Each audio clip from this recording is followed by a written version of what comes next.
Terusirnya suku aborigin dari tanah mereka di Australia adalah akibat dari kolonisasi oleh bangsa Eropa, terutama Inggris, yang dimulai pada tahun 1788. Proses ini menyebabkan penderitaan besar bagi masyarakat aborigin, termasuk kehilangan tanah, budaya, dan hak-hak mereka. Berikut adalah beberapa faktor utama yang menyebabkan terusirnya suku aborigin. 1. Kolonisasi ini. Inggris menganggap Australia sebagai terra nullius, tanah tanpa pemilik, meskipun suku aborigin sudah tinggal di sana selama lebih dari 60.000 tahun. Tanah mereka diambil alih tanpa perundingan atau kompensasi.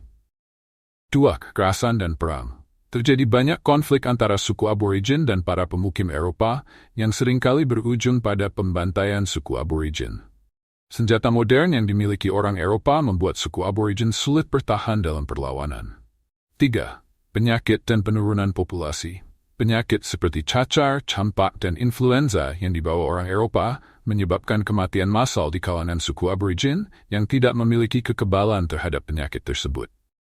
Kebijakan pemerintah yang diskriminatif. Pada abad ke-19 dan 20, pemerintah Australia menerapkan kebijakan yang merampas hak-hak suku aborigin, termasuk kebijakan Stolen Generations, di mana anak-anak aborigin dipisahkan dari keluarga mereka untuk diasuh dalam budaya barat. Mereka juga dilarang memiliki tanah dan dipaksa hidup di kamp-kamp atau misi yang dikendalikan oleh pemerintah dan gereja. Eksploitasi sumber daya alam.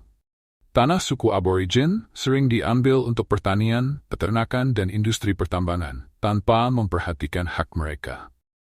Dampak terusirnya suku aborigin, hilangnya budaya dan bahasa. Banyak bahasa suku aborigin punah karena generasi muda dipaksa beradaptasi dengan budaya barat.